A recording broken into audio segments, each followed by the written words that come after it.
Right, welcome back to the channel, guys. Back on this one today. We're going to tackle the bathroom. I'll spin the camera around. So everything out on this one, tiles, basin. We'll probably keep the toilet in for the time being because it's the only toilet on the job. Obviously we need to tackle that drain at some point.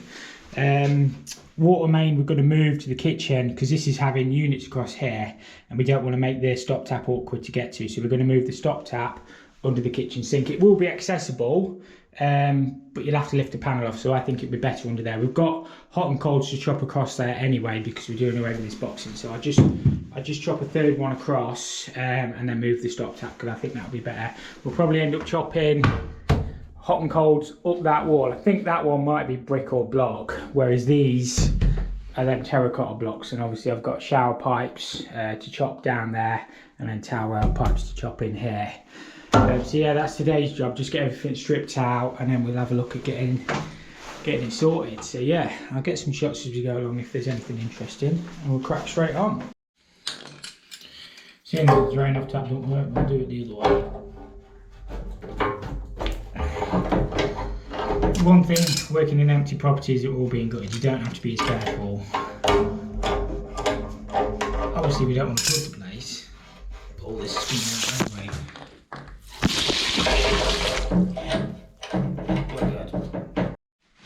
It's a wet room floor anyway, so this is all coming out, so there's a little bit of water. But I've got to go to another job now anyway. I've just got all set up here and now I've got to go. So I don't know if I'll get any footage on the next job or whether I'll be back here later today. I've no idea what this one is. It's just water coming through a ceiling. So yeah, I'll be back, or you'll catch me on the next or whatever, I don't know. We'll go and have a look anyway. Alright, this is the call out job. I've just been called to this. The ceiling's come down downstairs. The overflow pipe tees and it's not connected. Now this is the only toilet up here with an overflow. There is another one through there, but it's an internal siphon. So I think, see, this is not actually overflowing now, but the pipe sags, so I think the ball valve is probably sticking. It's an old part 1. I'm just going to overflow it. I mean, the ceiling's all down anyway, and see if it drips. I'm probably just going to end up changing this ball valve. You can see it's a really old toilet.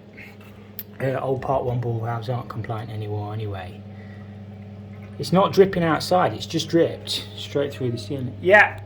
You can see that somebody's put a T on there. Yeah. And it's open, but that overflow pipe just goes along there and feeds that toilet, I think. Put your finger in the top of it. Yeah, it's obviously, it's not overflowing outside, is it? It's just coming straight out that T. Yeah.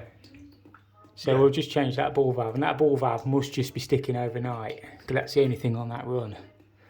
So yeah, we'll get that sorted, and then we'll cut this T out and just put 2 sockets in. And then if it did ever overflow again, it can't come out that T and it'll just go outside then. I mean, the pipe is sagging, we'll see if we can lift it a bit. Right, I'll put this lid out of the way, I don't want to break that one. I don't think you'd ever get another blue one. I've just turned the water off, give that a flush. And I'm just going to put a, might be tank bed that, you know. It could easily be tank bed.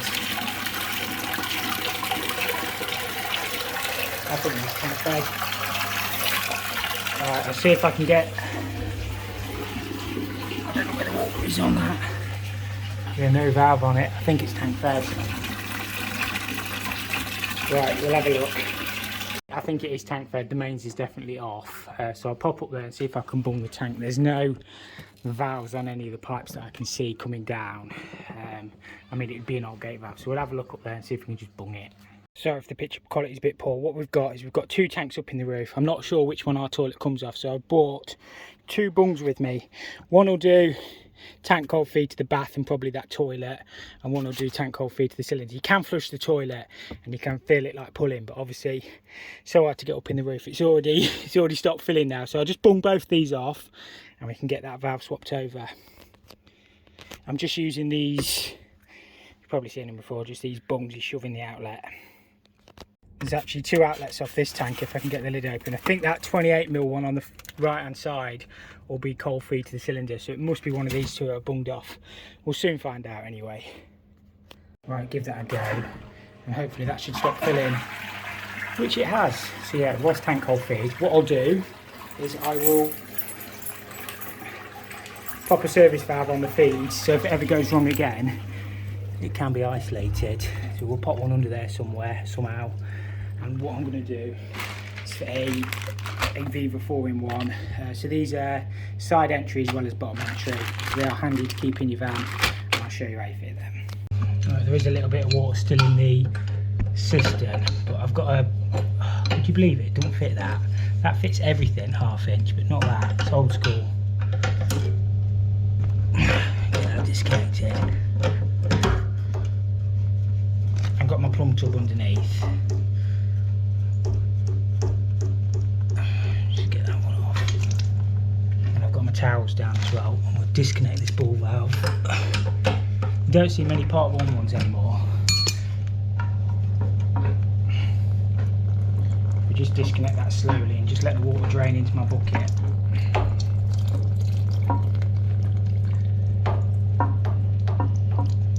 Kind of lift the ball valve up and it just releases the water.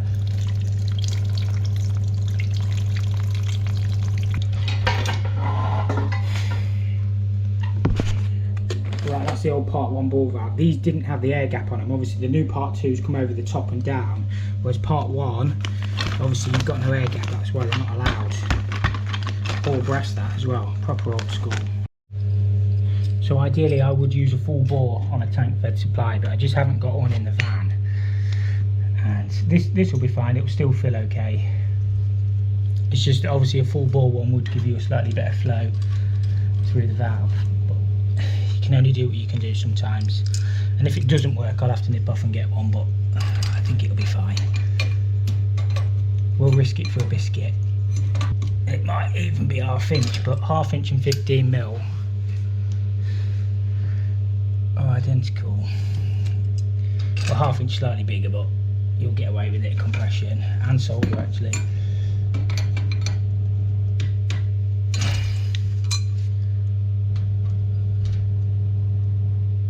The world's biggest screwdriver. This is your Viva 4-in-1, so you get 1/2 inch. You get 1/2 inch, is that 3/8 or 1/4? I can't quite remember. You don't very often come across them ones, but all that does is screw in either to the side or the bottom. We want it on the bottom, and we don't want, they give you a flow restrictor wherever it's gone. We don't want the flow restrictor in this being tank fed, so that'll just screw in there. Obviously these are height adjustable as well. What I might even do, I think that one's got to stay in on them. It's not very often you come across tank fed supplies, to be honest with you. And we'll just get this put in. I actually normally carry the brass shank ones. I don't know why I've got a plastic one, but it'll be fine on this job. Well, they're fine anyway, you just got to be a little bit careful not to cross thread them. But generally, I thought I'd picked up the brass one, but obviously not. I carry them in the van. I obviously picked up the wrong one, but yeah, it'll be fine. To adjust these, all you do is slide and twist and lock and make sure it locks in. Obviously this one being a tall cistern, being an old 9 litre, we need it a little bit higher. So it wants to be somewhere about there, I would have thought. Obviously there's a rubber washer on the bottom, so it's just a case of tightening that back in. And it should clear the siphon and the handle. And then you get a plastic washer underneath and a nut, and it's just a case of tightening that on. You don't have to go mentally tight with these. Just give them a little nip and hold against the inside as you tighten it up so the ball valve doesn't twist. And the rubber washer inside the tank will seal it anyway.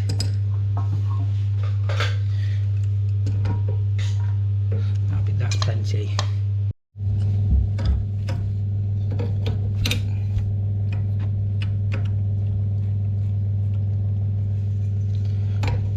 A little nip up.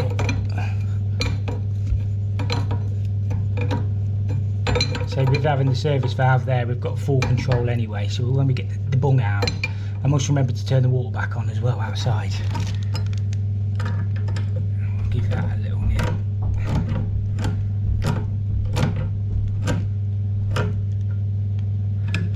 Don't want to go mental on a plastic thread. Right, we'll get the water back on. Get these bungs pulled. I'll do the other one as well, and then hopefully there's no leaks and we'll get the overflow repaired then. Right, get the water back on. with the world's most inappropriate screwdriver. And we'll set the water level. I'm hoping that doesn't come through too steady. If it does, I'll take the... Yeah, it's steady, innit? Might be airlocked a little bit. So I've hooked that piece out with my dental pick, and that's, well, that's like a filter, isn't it? I don't think that'll be restricting the flow. Might be the isolation valve I've put on, to be fair. We'll try it without that. I don't think there's anything else higher up on these. Is there another piece below? Above? I don't know. Right, the only other ball valve I've got in the van is this Dudley one. The hole in these are much bigger. Them Viva, they've only got a little hole and it's got a lift. It's got like lift the flap up, but that Dudley one squeaks a bit, but I think it's going to have a half better chance on a tank fed supply. So I'll just fit that and see what we get on. Right, we'll give this one a go. I think this will be much better because it's got a... Yeah, that's filling so much quicker. It's just them Viva ones, I think they're really designed for main. I'm not saying there's nothing wrong with them. It's just that I wasn't really using it for the right situation.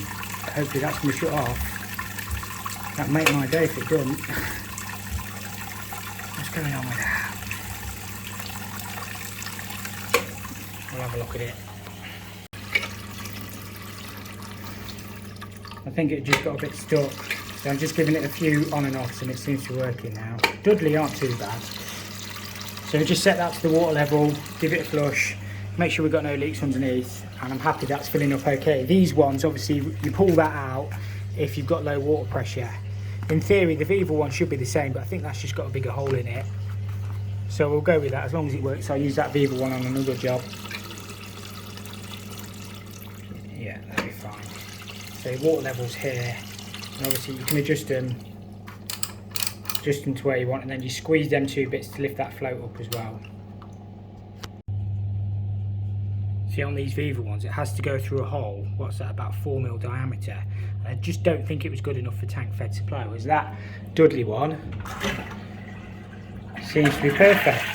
So we'll run with that, we'll just get the overflow done and that'll be job done. Just grab a couple of overflow sockets, all different ones in there, plumb center. I've got some Hunter ones as well because they're different sizes. So I think that will do it. I've got like gas caps and stuff like that in there as well, just bits and bobs. That's got that one all sorted. I think what had happened, they'd had another toilet fitted in the other side at some point, which had an internal overflow, and what they'd done is they'd pulled the overflow out of that branch and just left it under the floor open. And then that toilet that I've just fixed must have been dripping overnight slowly because the ceiling was absolutely sodden. It wasn't properly overflowing, the ball valve must have just been dripping.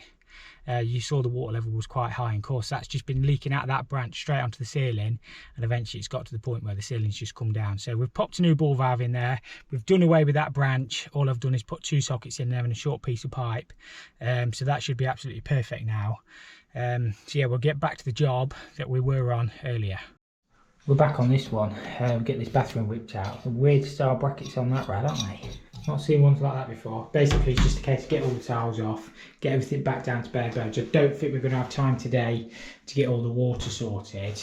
I'm not actually back on this job for like a week or so now after today, but we'll see what we can get done. Obviously having call outs and bits like that does affect you, but this job is one that I can drop back onto at my own leisure really, so it is nice. So yeah, we'll crack on. Be one of them, tiles will either come off really easily or really hard. I think these are going to be fine.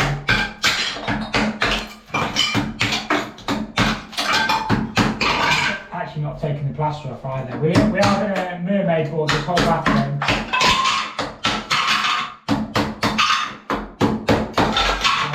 If you can save time on your strip out, it gives you more time. Put back. I've been on jobs where the tiles have, pulled the whole walls down and all sorts, but this one will be fine.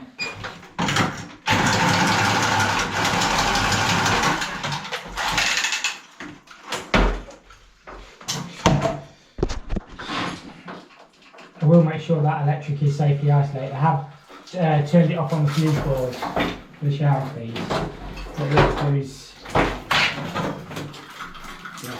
know, I just leave that hanging for the time being. It won't be right away, and then the electrician will disconnect it. We're putting a mixer shower in off the combi boiler, so obviously it won't need the electric feed. It's when the boss asks how did the tiles come off. Oh yeah, they took me all day, boss. You did down the pub 3 hours, they just fell off. It can make a big difference in how jobs go, obviously.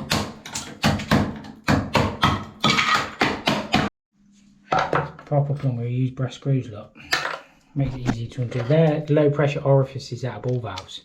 Probably an expensive wash that actually, but that's what he's used. They normally come with white. Obviously if you're on a tank fed supply, you put the red one in. I'm just going to unscrew this cistern from the wall, and then we'll smash out this box in. The pipe work, obviously the darker one will always be the hot, always be the cold, because obviously it condenses, and they use compression on there, look. Plenty of paste on them. Never leak though.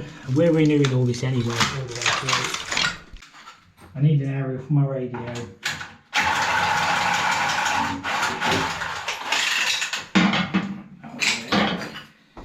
That'll do the trick. It's a plumber's aerial, that. Beautiful.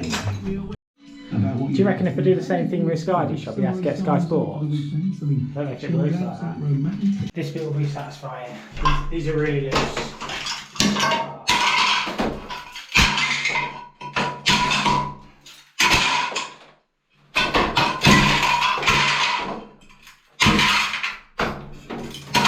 Not as satisfying as I'd hoped. I thought it was all going to come off in one. Like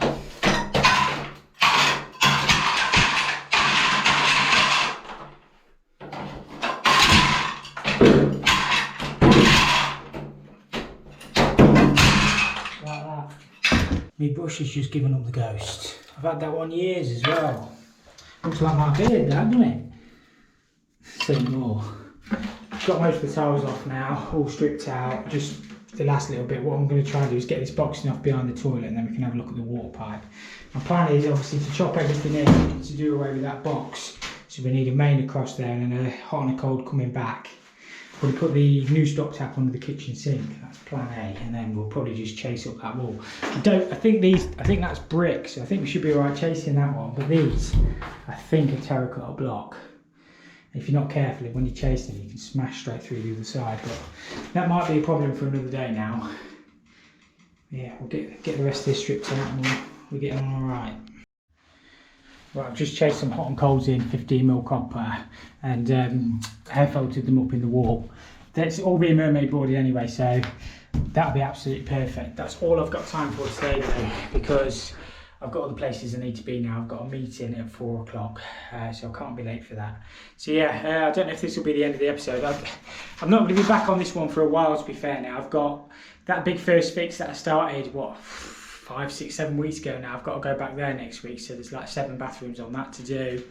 So yeah, I'm back there next week. We've got the boiler to do, a bit to crack on with. So this sort of job is going to have to go on hold a little bit now. The customer's sort of aware of that. This is just sort of a job we can drop back and forward on. It needs to be done for Christmas. I know Christmas sounds a long way away, but it's only we're nearly middle of September, so you know, soon ticks around on it.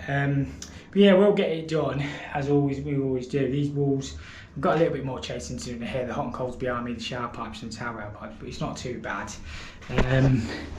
So yeah, we'll pick this one up in a week or so time, I think, and yeah, we'll see how it goes.